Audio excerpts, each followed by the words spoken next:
Welcome and thank you for your support this evening.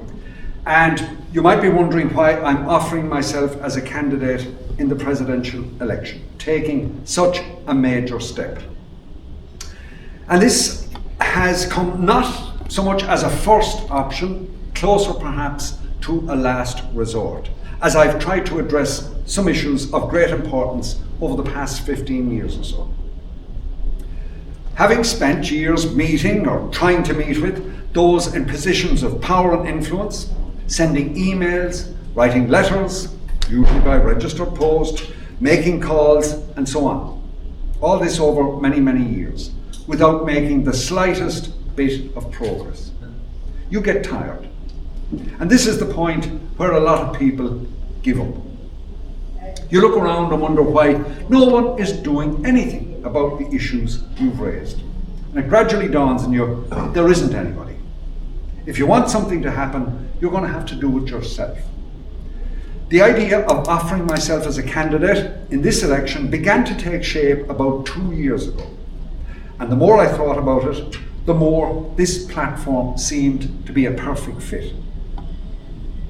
Now, from the slide here, you can see I'm presenting myself as a president with a mission. And what exactly do I mean by that? Where's the content? This little blue book you probably recognise as the Constitution of Ireland, Bunreacht na hÉireann. This is our country's most important document, defining who we are among the nations of the world. And we've only had this since 1937, just about 88 years. Quite a few years after we had gained our independence. A key part of my election campaign, my mission, raises serious concerns about the health of our democracy, and particularly our adherence to the Constitution. You might say, we have our independence, our sovereignty, and our Constitution. And of course we do, but we mustn't take them for granted. I'll give you just 3 examples that indicate areas of concern. Here, the University of Limerick proudly celebrates the achievement of a graduate. Tomás Heenan wins Supreme Court appeal granting voting rights to University of Limerick graduates in Senate elections. This was in 2023, just a couple of years ago, when this young man had an amendment to our Constitution from 1979 finally passed into law. This decision by the people of Ireland was ignored for over 40 years until this recently qualified student successfully brought a case to the Supreme Court. And this ensures future Senate elections will be more democratic. Under the previous arrangement, only National University of Ireland and Trinity College graduates could vote for and elect 3 senators each. It means that degree holders from all colleges will be entitled to vote in electing candidates to all 6 seats. Where were the keepers of our Constitution? Does it take a bold stand by an ordinary citizen to have the will of the people respected? Another case has been brought by Senator Gerard Craughwell. This is very recent. You might have seen headlines like this: the state fails in appeal bid to block senator's claim over secret Irish airspace policing deal with the RAF. Senator Craughwell has recently been allowed to proceed with his Supreme Court challenge, as the relevant section of Article 29 of our Constitution demands. Any such arrangement with a foreign state must be presented to the Dáil. At least this case is being brought by an elected senator. But again, have those in power decided to ignore this core document of our nation? Alarm bells should be ringing. The need to adjust the Constitution, to amend the Constitution to reflect changes in society is ongoing. We might recall our referendums from last year on family and care. Ultimately, these were not adequately thought through, and the people very rightly dismissed both of them.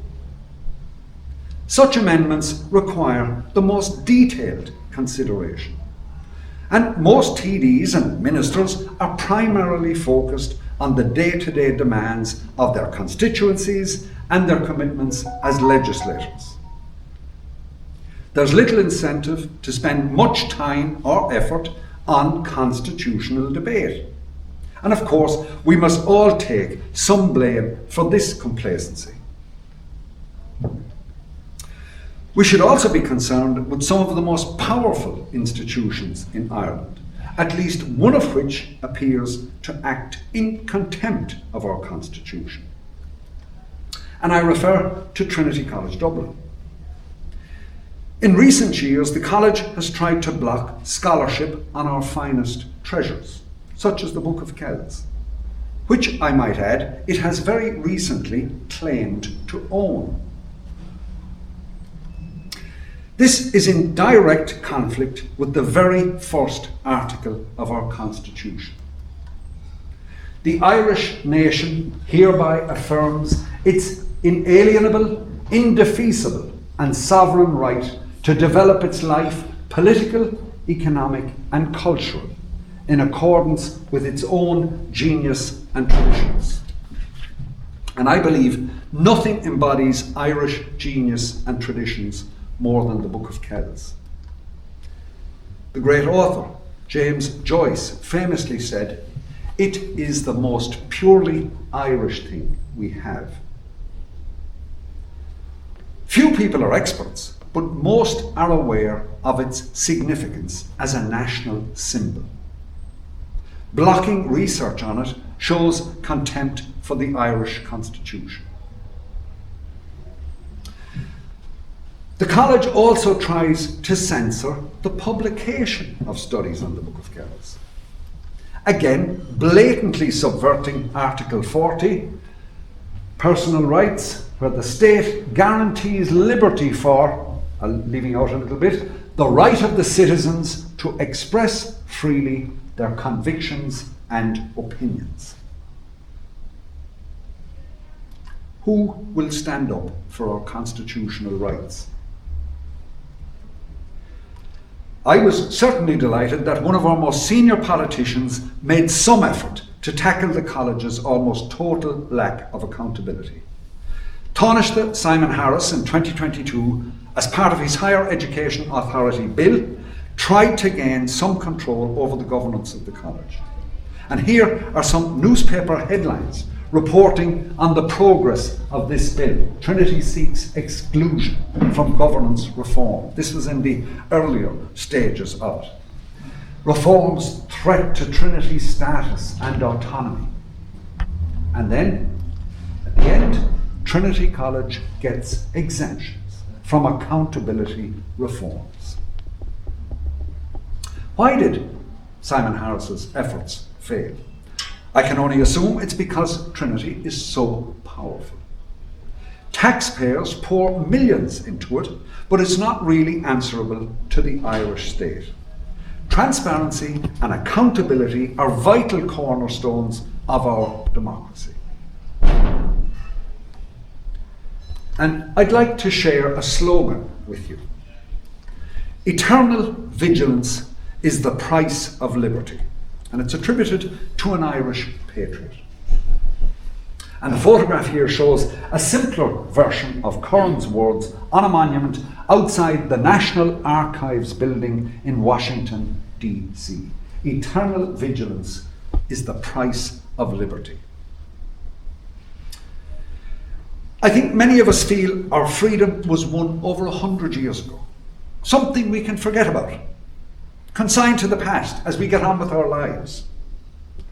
However, if we take our eye off the ball, take our freedoms for granted, these can be eroded. Our rights can be undermined.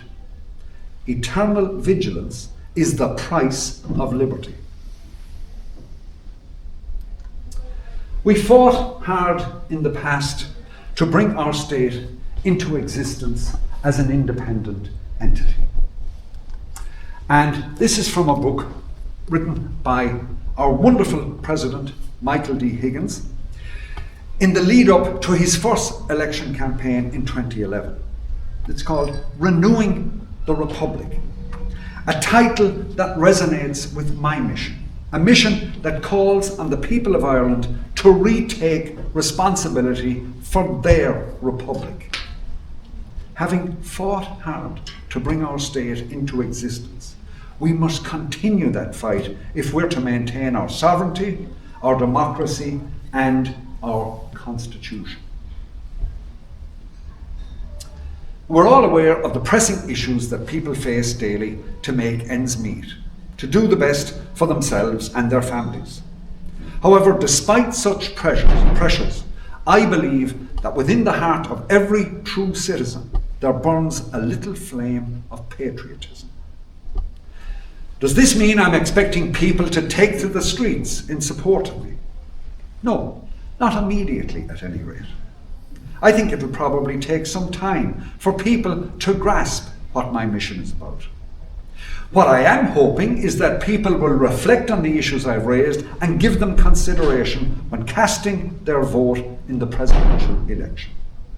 Thanks to our democracy, this is done in the privacy of the secret ballot, allowing us to speak truth to power.